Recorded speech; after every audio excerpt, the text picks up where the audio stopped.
నిర్మల్ జిల్లా తానూరు మండలం ఏల్వాత్ గ్రామ శివార్లో అక్రమంగా మొరాన్ తరలిస్తున్నారు. ఏల్వాత్ గ్రామం నుండి మహారాష్ట్ర ధర్మాబాద్కు మొరాన్ని తరలిస్తున్నారు. గ్రామానికి చెందిన అసైన్డ్ భూములను కొందరు రుజుకు తీసుకుని అక్రమంగా మట్టిని తరలిస్తున్నారు. అధికారులకు ఎన్నిసార్లు విన్నవించినా పట్టించుకోవటం లేదని తహసీల్దార్ లింగమూర్తి తెలిపారు. ఇదే విషయంపై ఇరు రాష్ట్రాల స్థానిక జిల్లా అధికారులకు తెలియజేశామంటున్నారు ఆయన.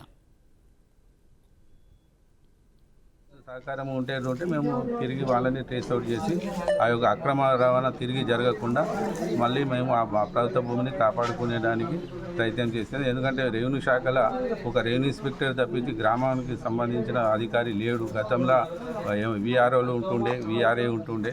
కాబట్టి ఇప్పుడు రెవెన్యూ శాఖలో ఆ గ్రామానికి సంబంధించిన అధికారి లేకపోవడం వల్ల ప్రభుత్వ భూమిని ప్రొటెక్షన్ చేయలేకపోతున్నాం. ఏదైతే వీళ్ళు దళారులు మరణాయుధులు కలిగి మళ్ళీ బార్డర్కు ఒక 10 అడుగులు 20 అడుగుల దూరంలో ఉండి దందాలు చేస్తున్నారు. మనము మహారాష్ట్ర మన బార్డర్లోనే వాళ్ళని ఏదైనా పట్టుకొని మనం చర్య తీసుకునే అవకాశం ఉన్నది.